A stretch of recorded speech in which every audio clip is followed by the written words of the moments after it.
Assalamualaikum warahmatullahi ta'ala wabarakatuh. Jumpa lagi di channel Indra Edu. Nah, untuk hari ini kita akan melanjutkan lagi latihan soal pembahasan penilaian harian mata pelajaran PPKN bab 5 ya. Nah, ini adalah part 2, artinya terusan dari part sebelumnya. Baik, langsung saja kita bahas pada soal nomor 16 ya. Bono memiliki pandangan bahwa keyakinannya dan ajaran agama yang dianutnya paling benar jika dibandingkan dengan keyakinan lain. Bahkan, ia tidak menghiraukan norma-norma yang ada di sekitar lingkungan tempat tinggalnya. Sikap tersebut merupakan salah satu penyebab konflik di masyarakat yang disebut A. Fanatisme, B. Etnosentrisme, C. Eksklusif, D. Primordialisme. Kira-kira pilihan jawaban yang tepat adalah yang mana? Nah, di sini adalah bahwasanya Bono ini memiliki pandangan bahwa keyakinan dan ajaran agamanya yang dianutnya itu paling benar, ya, paling benar jika dibandingkan dengan keyakinan yang lain, ya. Kira-kira pilihan jawaban yang tepat adalah, ya, jawaban yang tepat adalah fanatisme. Jawabannya adalah fanatisme. Jawabannya adalah yang A. Nah, fanatisme ini merupakan keyakinan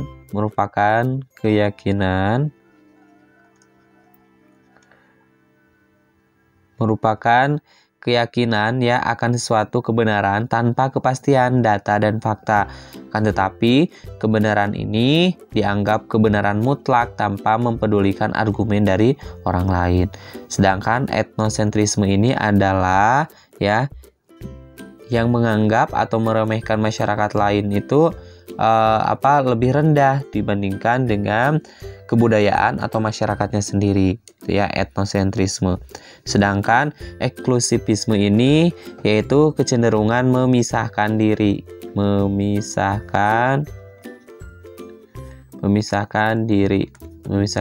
dari masyarakat, ya, eksklusif. Sedangkan primordialisme ini adalah yang memegang teguh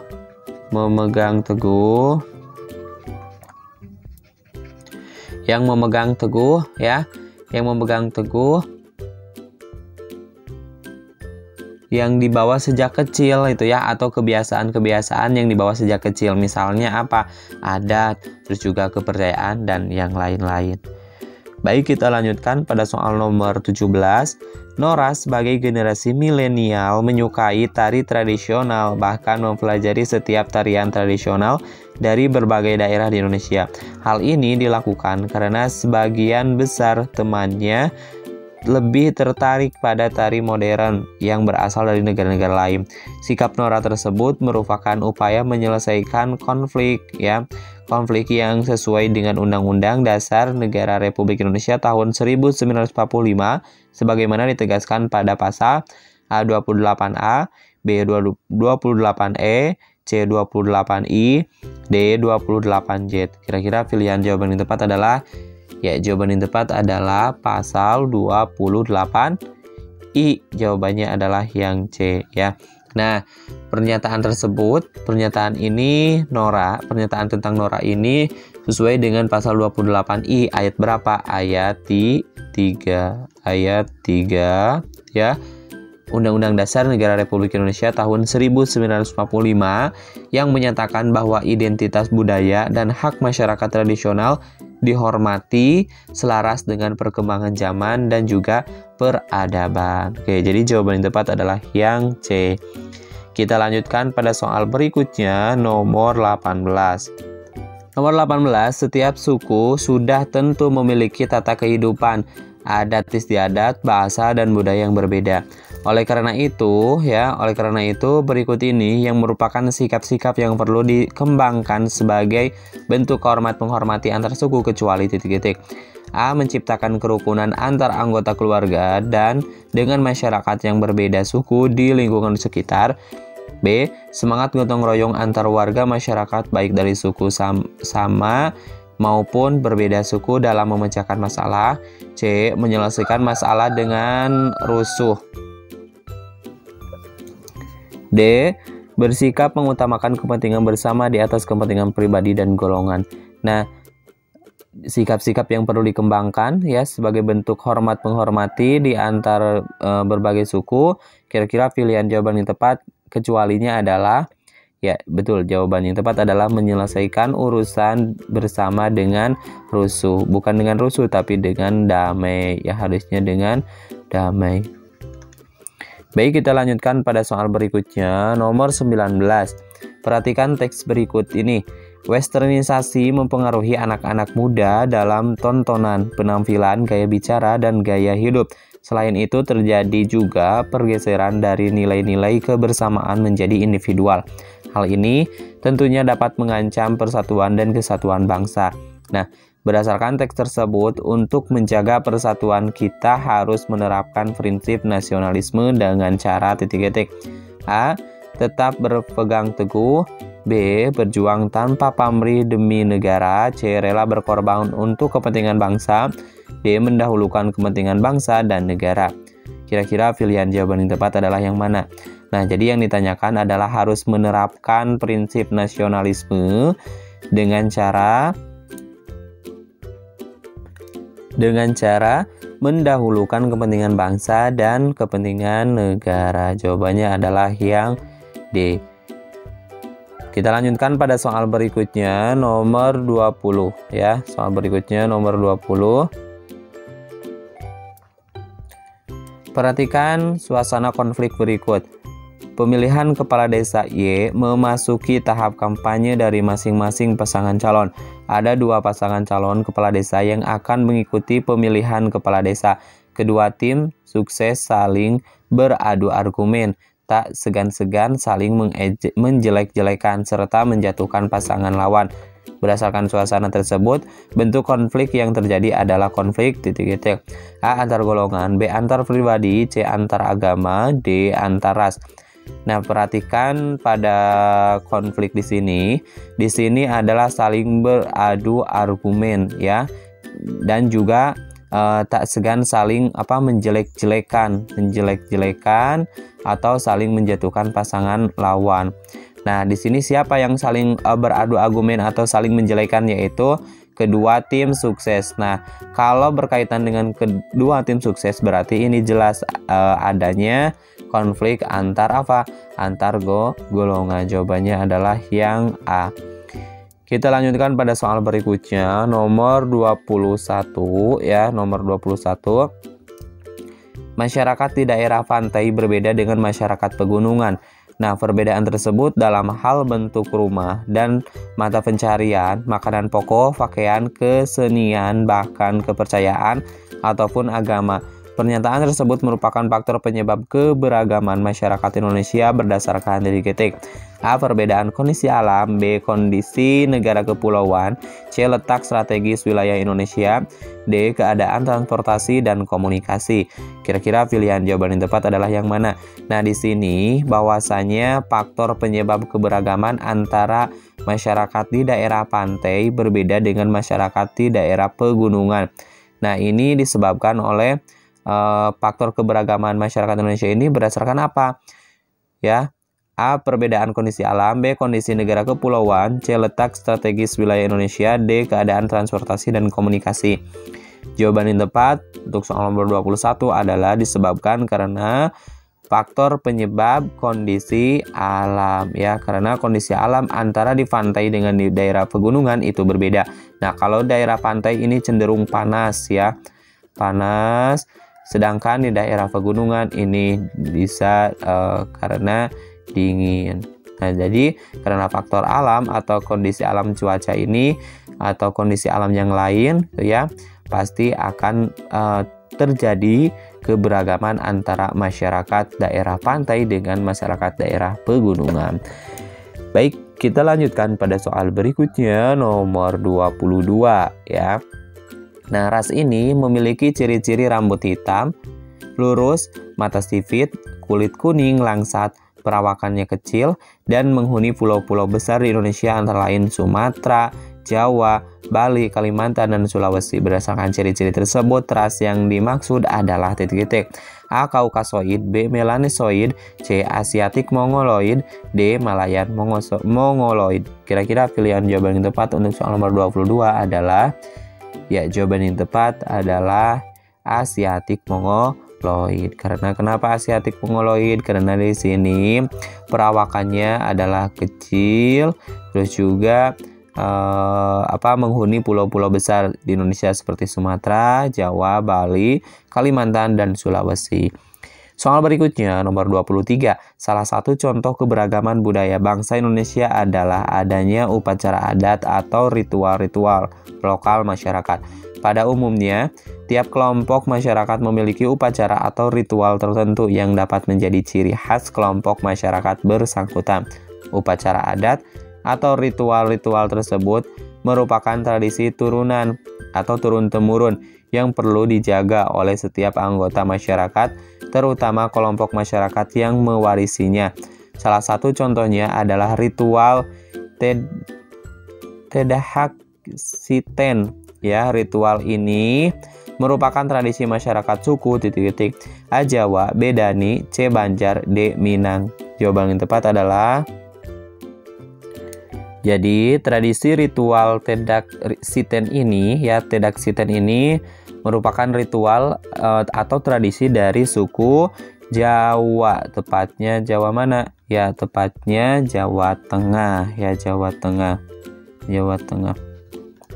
Nah, kita ulas sedikit bahwasannya ritual Tedak Siten ini, ya, merupakan bagian dari adat tradisi masyarakat Jawa Tengah. Upacara ini dilakukan ketika seorang bayi berusia ketika bayi berusia 7 bulan. Berusia 7 bulan ketika bayi tersebut itu mulai belajar duduk, mulai belajar duduk dan berjalan, ya, dan berjalan. Jadi mulai belajar duduk dan mulai belajar untuk berjalan. Nah, jadi mulai belajar duduk dan mulai belajar ini, belajar duduknya itu belajar duduk di tanah atau belajar berjalan di tanah gitu, ya, secara keseluruhan. Nah, upacara ini, ya. Jadi upacara ini tujuannya apa? Yaitu agar ia menjadi mandiri di masa depan, itu, ya. Oke, kita lanjutkan pada soal berikutnya nomor 24, ya. Nomor 23 tadi sudah kita bahas. Nomor 24, perhatikan pernyataan berikut. 1. Mengembangkan persatuan Indonesia atas dasar Bhinneka Tunggal Ika. 2. Memajukan pergaulan demi persatuan bangsa. 3. Mengembangkan rasa cinta kepada tanah air dan bangsa. 4. Suka memberi pertolongan kepada orang lain agar dapat berdiri sendiri. 5. Mengembangkan sikap saling tenggang rasa dan tepat selira. Nilai-nilai yang mencerminkan perwujudan kerjasama dalam bidang pertahanan dan keamanan ditunjukkan oleh nomor titik-titik A 1, 2, dan 3, B 1, 3, dan 4, C 2, 3, dan 4, D 2, 4, dan 5. Ini yang ditanyakan adalah kerjasama dalam bidang pertahanan dan keamanan. Kira-kira pilihan jawaban yang tepat adalah yang mana? Jawaban yang tepat adalah mengembangkan persatuan Indonesia atas dasar Bhinneka Tunggal Ika, dan juga memajukan pergaulan demi persatuan bangsa dan mengembangkan rasa cinta terhadap tanah air. Nah, ini untuk poin nomor 4 dan poin nomor 5 tidak termasuk ke dalam pertahanan dan keamanan, itu, ya. Jadi jawaban yang tepat adalah 1, 2, dan 3. Soal berikutnya nomor 25. Perhatikan ilustrasi berikut. Pak Yoyo adalah seorang yang sangat kaya di kampungnya. Dengan kekayaannya yang luar biasa, ia merasa tidak memerlukan bantuan orang lain dalam memenuhi kebutuhan hidupnya. Menurutnya, semuanya dapat dibeli dengan harta yang ia miliki. Pak Yoyo juga tidak pernah bermasyarakat, termasuk dengan tetangga sekitar rumahnya. Ia beranggapan akan mengganggu kegiatannya dalam mencari pundi-pundi kekayaan serta orang kampung tidak sebanding dengan dirinya. Berdasarkan ilustrasi tersebut, Pak Yoyo memiliki sifat yang tidak terpuji, yaitu sifat A. Primordialisme, B. Eksklusif, C. Individualis, D. Fanatik. Jawaban yang tepat adalah bahwasanya di sini si Pak Yoyo ini adalah orang yang sangat kaya di kampungnya, dan dia dan Pak Yoyo ini tidak merasa memerlukan bantuan dari orang lain, tidak merasa memerlukan bantuan dari orang lain. Nah, menurutnya semuanya itu bisa dibeli dengan harta yang ia miliki. Nah, maka Pak Yoyo ini memiliki sifat yang tidak terpuji, yaitu sifat apa? Sifat individualisme atau individualis. Nah, sifat individualis ini adalah sifat lebih kepada sifat egois atau tidak atau mementingkan diri sendiri, mementingkan diri sendiri. Nah, kenapa sih bisa egois atau mementingkan diri sendiri? Karena di sini terlihat bahwasanya dia tidak merasa memerlukan bantuan orang lain Nah, sebetulnya kita sebagai makhluk sosial itu pasti membutuhkan orang lain Karena kita sebagai makhluk sosial. Nah, di sini Pak Yoyo cenderung tidak memerlukan bantuan orang lain, sehingga dia memiliki sifat yang tidak terpuji, yaitu individualis atau egois atau mementingkan diri sendiri. Next, kita lanjutkan pada soal berikutnya, nomor 26 nomor 26. Ketika waktu istirahat tiba, Rina, Dania dan Riko berjalan menuju kantin sekolah. Dalam perjalanannya, mereka bertiga terlihat mengambil sampah yang berserakan di jalur yang mereka lewati. Kemudian membuangnya di tempat sampah. Ketika melihat perbuatan yang dilakukan oleh ketiga orang tersebut, tindakan yang akan kamu lakukan adalah A. Melihat saja, karena mengambil sampah di halaman membuat tangan dan baju kita menjadi kotor. B. Melakukan hal yang sama karena menjaga kebersihan adalah merupakan tanggung jawab bersama. C. Biarkan saja karena membersihkan halaman sekolah merupakan tanggung jawab petugas kebersihan sekolah. D. Mencibir karena tindakan mereka hanya mencari perhatian dan nama baik saja di hadapan guru dan teman lainnya. Nah, di sini bahwasanya ketika waktu istirahat tiba, Rina, Dania, dan Riko ini mengambil sampah mengambil sampah dan dibuang kepada tempat sampah mengambil sampah dan dibuang pada tempat sampah. Nah, ketika kita melihat kejadian tersebut, apa yang akan kita lakukan atau perbuatan apa yang akan kita lakukan? Jawaban yang tepat adalah apakah melihat saja? Ini tidak jangan kita melihat saja dan beranggapan bahwasanya ketika kita membuang sampah akan membuat tangan dan baju kita menjadi kotor. Ini tidak tepat Oke, yang B simpan dulu. Yang C, biarkan saja karena membersihkan halaman sekolah merupakan tanggung jawab petugas kebersihan. Nah, ini bukan hanya petugas kebersihan untuk menjaga halaman sekolah, tapi merupakan tanggung jawab kita semua Yang D, mencibir. Ini tidak baik jangan mencibir. Tapi kita harus melakukan hal yang sama karena menjaga kebersihan adalah merupakan tanggung jawab kita bersama. Soal berikutnya nomor 27, perhatikan teks berikut. Keanekaragaman budaya dapat membantu meningkatkan pengembangan kebudayaan nasional. Tidak itu saja, keanekaragaman budaya dapat menanamkan sikap menghormati dan menghargai antar suku yang berbeda. Namun, keberagaman budaya juga menimbulkan permasalahan seperti munculnya potensi konflik antar suku. Nah, berdasarkan teks tersebut, peran masyarakat untuk mencegah terjadinya konflik antar suku adalah A. Mementingkan ras, etnik, atau golongan. B. Mengembangkan sikap saling bercuriga. C. Mengedepankan sikap primordialisme. D. Mengembangkan sikap nasionalisme. Kira-kira pilihan jawaban yang tepat untuk soal nomor 27 adalah jawaban yang tepat harus mengembangkan sikap nasionalisme. Jadi berdasarkan teks tersebut, peran masyarakat untuk mencegah pencegahan terjadinya konflik antar suku ini harus dengan cara mengembangkan sikap nasionalisme. Nah, mementingkan ini tidak baik, egois Oke, mengembangkan sikap saling curiga, ini curiga seujon, tidak boleh. Dan ini mengembangkan sikap primordialisme, ini juga tidak boleh ya, tidak tepat. Jadi jawaban yang tepat adalah mengembangkan sikap nasionalisme. Soal berikutnya nomor 28. Perhatikan teks berikut. Adanya semboyan Bhinneka Tunggal Ika diharapkan mampu menyadarkan suku-suku di Indonesia bahwa negara Republik Indonesia adalah negara persatuan atau negara kesatuan. Negara kesatuan ya, yang tidak membedakan antara satu suku dengan suku lainnya. Berdasarkan teks tersebut, contoh bentuk kegiatan yang dapat memperkokoh persatuan dan kesatuan bangsa adalah titik-titik. A. Melakukan dialog bersama ya untuk memecahkan suatu masalah dalam masyarakat. B. Memahami dengan cara menghargai dan menghormati budaya suku bangsa lain. C. Menggunakan bahasa Indonesia dalam berhubungan dan berkomunikasi dengan suku bangsa lain. D. Bergaul dan berteman dengan tidak membeda-bedakan suku bangsa lain. Jawaban yang tepat soal nomor 28 adalah ya, jawaban yang tepat adalah tentunya kita harus melakukan dialog ya atau diskusi bersama untuk memecahkan suatu masalah dalam masyarakat. Oke, soal berikutnya nomor 29. Indonesia terletak di antara dua samudra, yaitu ini masuk ke dalam soal HOTS ya.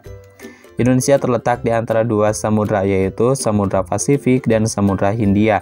Indonesia juga terletak di antara dua benua, yaitu benua Asia dan Australia. Hal ini mengakibatkan wilayah Indonesia menjadi jalur perdagangan internasional. Nah, pernyataan tersebut merupakan faktor penyebab keberagaman masyarakat Indonesia berdasarkan titik-titik. A. Keadaan transportasi dan komunikasi. B. Letak strategis wilayah Indonesia. C. Kondisi negara kepulauan. D. Perbedaan kondisi alam. Jawaban yang tepat adalah letak strategis wilayah Indonesia. Kenapa sih letak strategis wilayah Indonesia? Nah, karena letak strategis wilayah Indonesia ini terletak di antara dua samudra dan juga dua benua, ya. Dua samudra dan dua benua. Nah, sehingga ini mengakibatkan wilayah Indonesia menjadi jalur perdagangan internasional. Nah, jalur perdagangan internasional ini diakibatkan karena letak wilayah Indonesia ini adalah letak wilayah yang sangat strategis. Soal 30, masyarakat Indonesia memiliki keberagaman ras. Beberapa ras yang mendiami wilayah Indonesia, salah satunya adalah ras Melanesioid yang mempunyai ciri-ciri rambut keriting, bibir tebal, badan kekar, hidung mancung, dan kulit kehitaman. Ras ini umumnya menyebar di wilayah A. Papua, Maluku, dan NTT. B. Sulawesi, Ambon, dan NTB. C. Papua, Kalimantan, dan NTB. D. Kalimantan, Sulawesi, dan NTB.